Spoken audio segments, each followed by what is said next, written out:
You will hear a number of different recordings, and you will have to answer questions on what you hear. There will be time for you to read the instructions and questions, and you will have a chance to check your work. All the recordings will be played once only.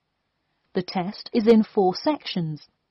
At the end of the test, you will be given 10 minutes to transfer your answers to an answer sheet. Now turn to Section 1. Section 1. You will hear an agent calling from Farrelly Mutual about the recent homeowner's insurance inquiry. First, you have some time to look at questions 1 to 6.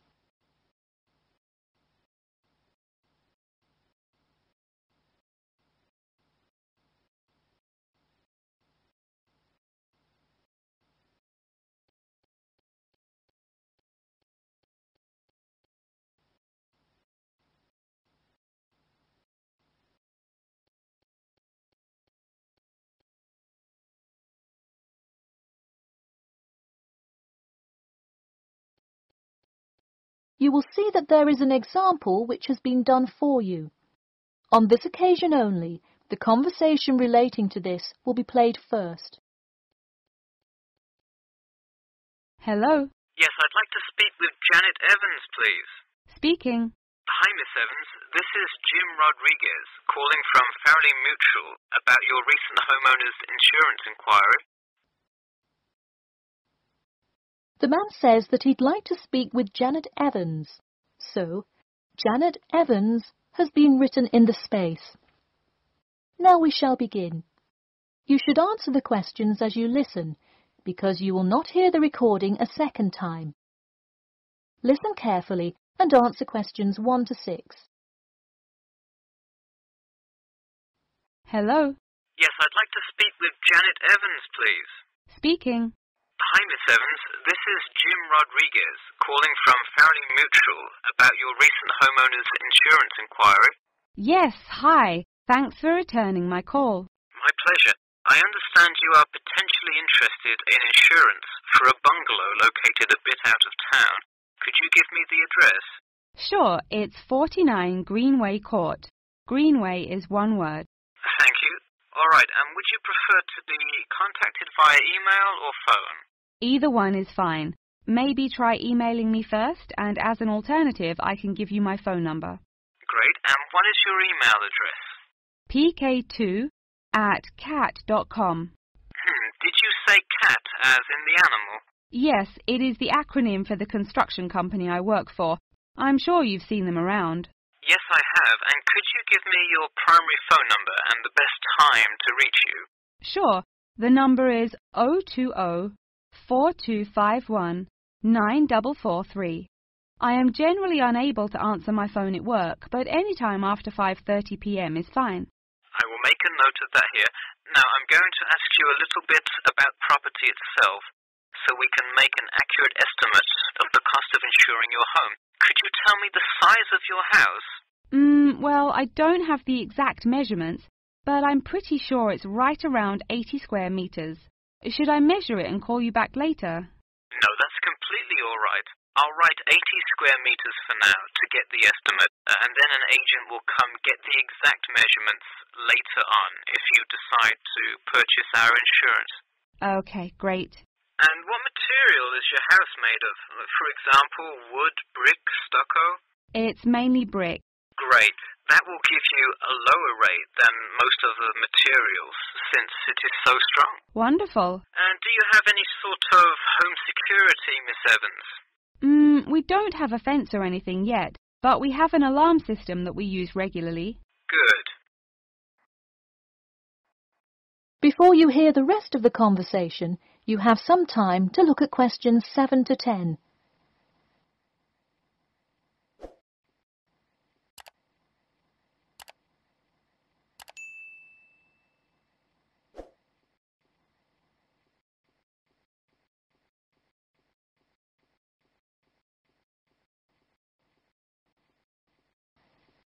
Now listen and answer questions 7 to 10. Now, I'll go through a number of things we offer coverage for and I'd like you to tell me which items you want your policy to cover. Okay. We'll start with the building itself first. Would you like us to cover incidental damage to the structure to your house? Absolutely. Splendid. And the contents inside your house? We usually cover all items with an appraised value of about £200. Would you like us to cover theft and damage beyond natural wear and tear? I will let you know that the second option here will come with a considerable increase in your rates. I think I'd just like the contents of the house to be covered against theft then. All right, and would you like any other insurance? Fire, flood, etc.? Yes, I definitely want flood coverage. It rains a lot here and the drainage system in the area is not the greatest. Okay, I am calculating your quotation now. It will just take a second. It looks like your annual insurance rate will be £148.30. Thanks, that seems somewhat reasonable. I would like to take some time to think about it. How long does it take to begin receiving coverage after signing up? It depends on the time of year. It can take anywhere from 2 to 6 weeks. I would say if you sign up by July the 1st, you could start your coverage by August the 1st. I see. Okay, thanks for your help. Should I call you back at this number when I have made my decision? Yes, please. And so that we can look up your account faster, I'll give you a reference number that you should provide when calling. Ready? Yep. It's TR278Q. Got it. Thanks. Thank you, and have a nice day. That is the end of section 1. You now have half a minute to check your answers.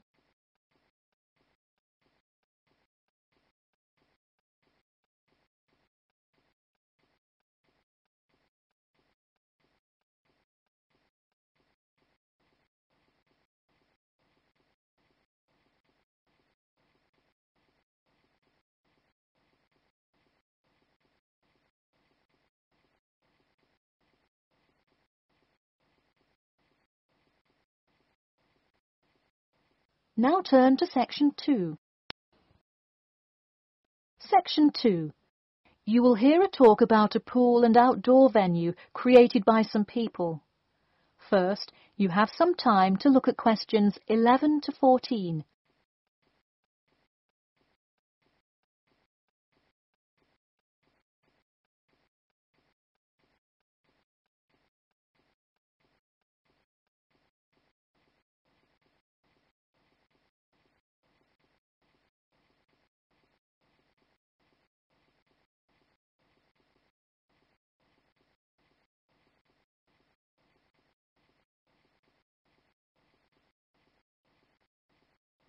Now, listen carefully and answer questions 11 to 14. Hey, if you're just joining us on WKPX The Sound, welcome. We're here in the studio with Matt and Cam in the morning, and this morning we're talking about keeping the kids occupied on summer vacation. Folks, there's a new kid in town in the world of summer fun. Get ready for the Pool of the People, a pool and outdoor venue created by, that's right, the people. Scheduled to open in November, the ideas for everything from the design of the pool right down to the items sold in the snack bar have been decided upon by a sample of 1,050 members of the public.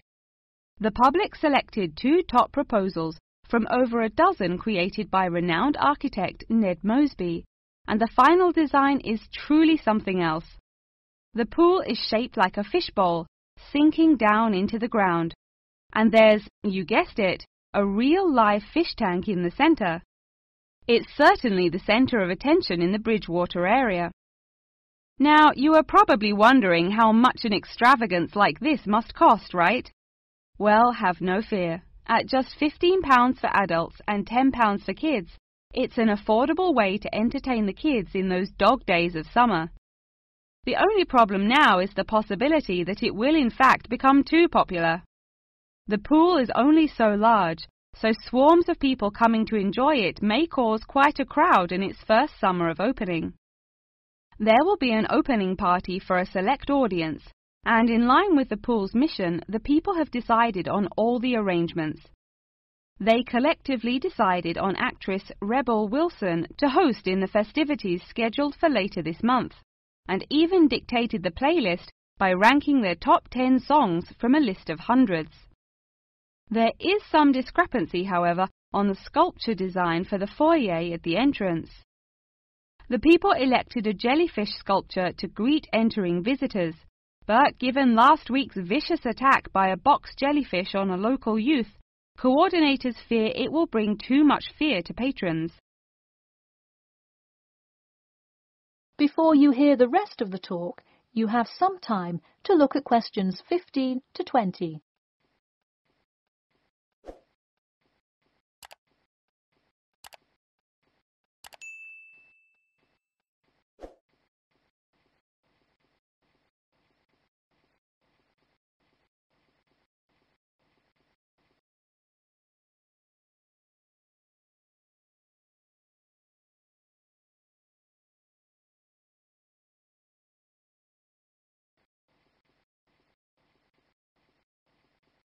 Now listen and answer questions 15 to 20.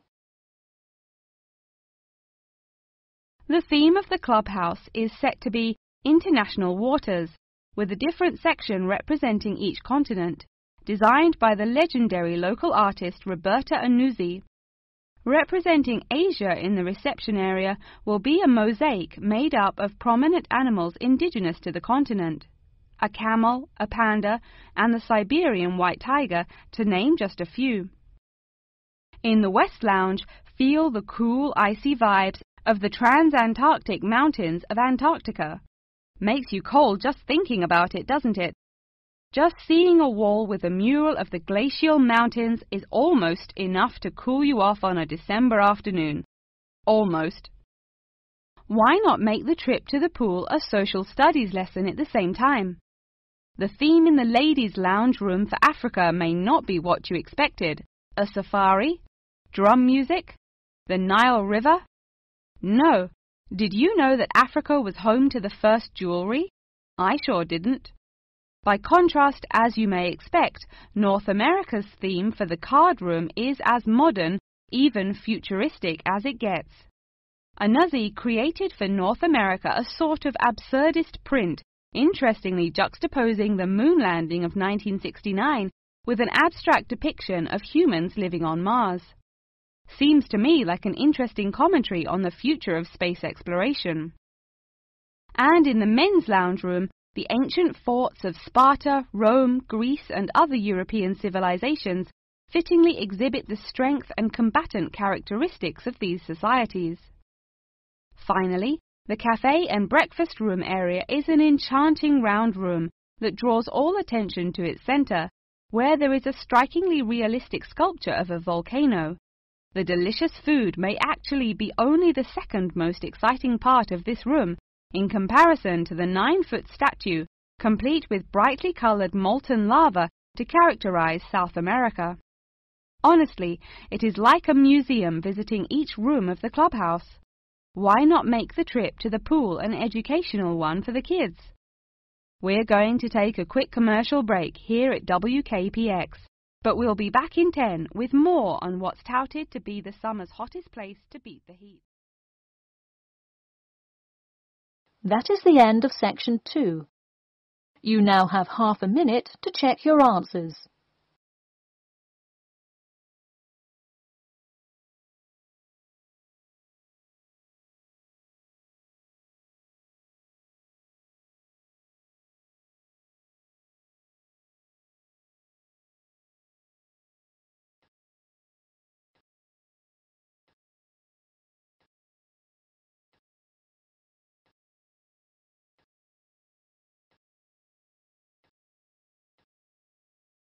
Now turn to section 3.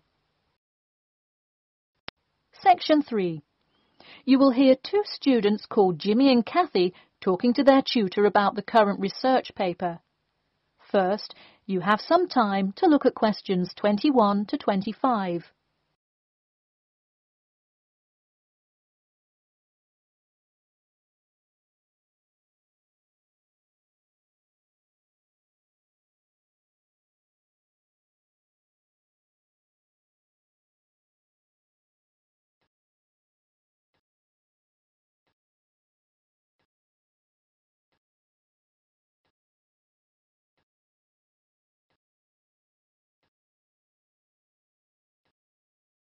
Now, listen carefully and answer questions 21 to 25. Before we start, Jimmy and Kathy, thanks for coming in today to talk about your current research paper. Well, I will also give you some suggestions for your future presentation later. That's great. Okay, I've read the introductory chapter, and so far I like where you're going with your research, you two. Thanks. What did you think of the procedure section? I haven't got there yet. I'll get to that and the results and discussion section in a bit. Oh, if you haven't read the rest, are you just saying you like the introduction? No, the layout is really well done. You have each section clearly marked and have the header and footer perfectly formatted, and your title page is right on the money. A lot of students have trouble with that one. To be honest, we did refer a lot to the example we received in class. That's good to do for spacing and layout, as long as you're not also copying the information. The background information is a little sparse though. You may want to add to it. You think so? I was more worried about whether I had enough data. You definitely need more background information. I would think about finding some more online articles or doing more research in the campus library. That's a good idea. We can go tomorrow. I find it too tough finding the subject matter in the online journal database. I also like being able to flip through the physical journal as opposed to trying to scroll down on a computer. Me too. Oh, I almost forgot. I've included all of my citations in the abstract, but could you help me with the bibliography? I should be using a bibliography, right? Not an appendix. Sure, I can help with that. Yes, for this type of scientific research paper, list all sources that you cite in the body of your paper in a bibliography. Go to the website I gave you last time to see the exact way to list each source. Okay, thanks. I'll do that. We still have a lot of things to fix up. Yeah, but there's a lot of good stuff here to work with. So enough about the paper. How is the presentation going? Well, it's all right. I'm going to go try out the new presentation software while Jimmy's working on the bibliography. Yeah, we are hoping to make an animation of an actual pump, but still have a lot to learn about how to do that. Before you hear the rest of the talk, you have some time to look at questions 26 to 30.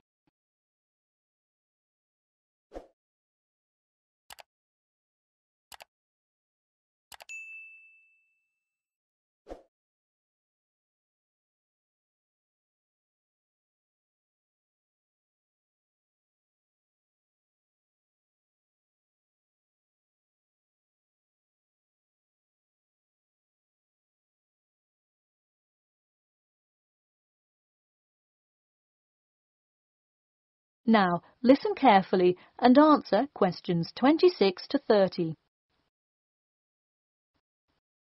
Who would have thought before we started this project that we would be able to recreate the motion of a pump? This stuff is just so interesting. So glad to hear it. Yeah, I am glad I took engineering this semester. I would definitely like to keep up with it. You know, there's an organization called the Machine Engineer Society. You should look into joining it. You would need to score well in your engineering class to qualify, but I think you can do it. Interesting. I will definitely check it out. I would really like to get in contact with some professionals in the engineering field to find out more. I don't really know anyone in the field now, though. I think if you keep meeting people in your classes and professors, you'll be able to get in contact with some really helpful people. Well said, Jimmy. If engineering pumps is something you both are specifically interested in, make sure you stay up to date on new developments. In fact, you could visit the local water treatment facility periodically to see what new developments are going on. That may be a good way to get some practical experience. Well, I don't think they would let you handle any equipment by just visiting the facility. If you really want to get your hands dirty, so to speak, I would recommend instead seeking a summer internship. Wow, you have so many helpful suggestions for getting a leg up. Now, if only you could tell me how to get my work published. Wouldn't that be nice? Well, honestly, all you really need to do is, once you have a dissertation, present it. Present it often and to many audiences, and once you get feedback, adjust it. You'll get published one day. Wow, this meeting has been truly inspiring. Thanks for your help. That is the end of section 3. You now have half a minute to check your answers.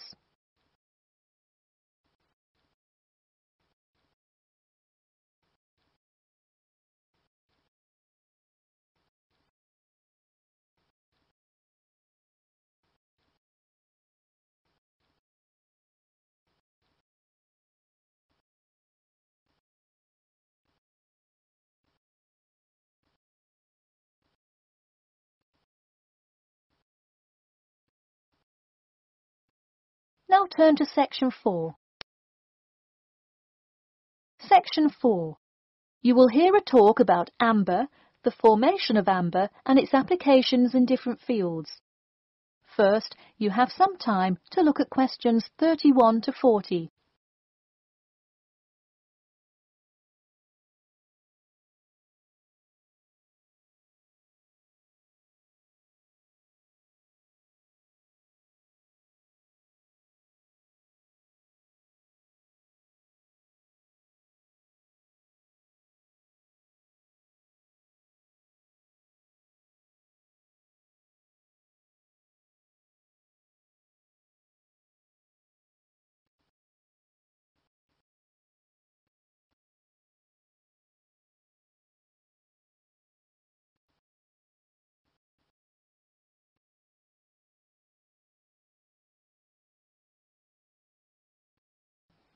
Now, listen carefully and answer questions 31 to 40.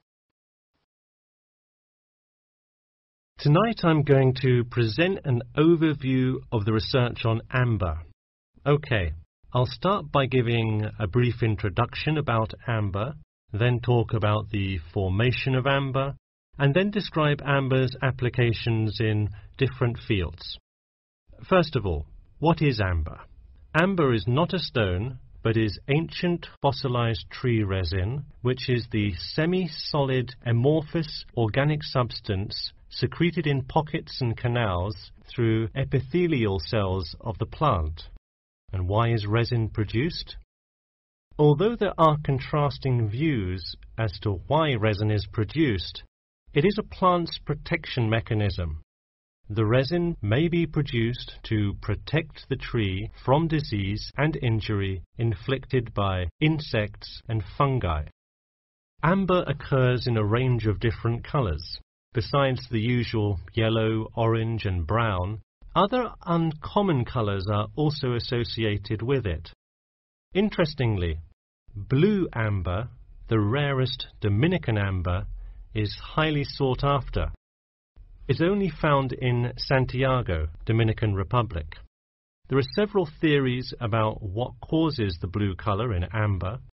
The most common one links it to the occurrence of volcanic dust that was present when the resin was first pressed out from Hymnaea protera millions of years ago. At this point, you might be curious about how amber is formed. Molecular polymerization resulting from high pressures and temperatures produced by overlying sediment transforms the resin first into copal. Sustained heat and pressure drives off terpenes and results in the formation of amber. Copal, that I've just mentioned, is also a tree resin, but it hasn't fully fossilized to amber. More generally, the term copal describes resinous substances in an intermediate stage of polymerization and hardening between gummier resins and amber.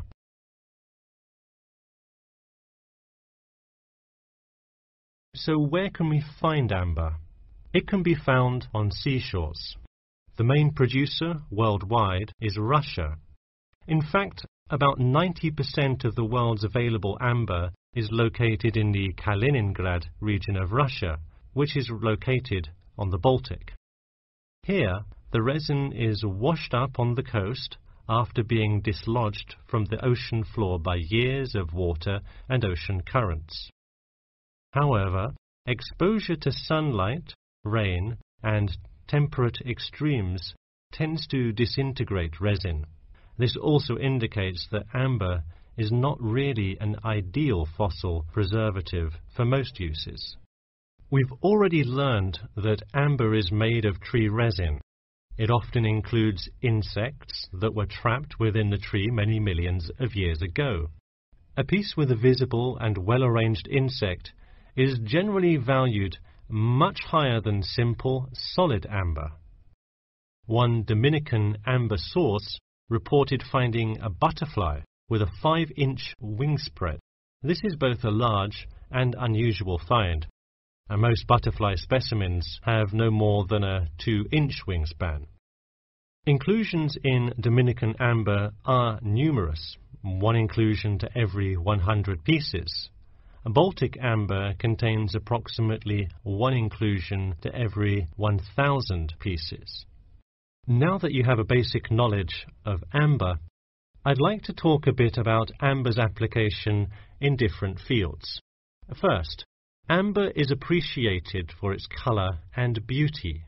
Good quality amber is used to manufacture ornamental objects and jewellery. For instance, using a variety of exclusive, first-class quality natural Baltic amber with silver to make natural amber jewellery. But due to the biodegradation of amber fossils, people with amber jewellery have to take special care of it to ensure that the amber is not damaged. It was previously believed that amber worn on the neck served to protect one from diseases of the throat and preserved the sound mind.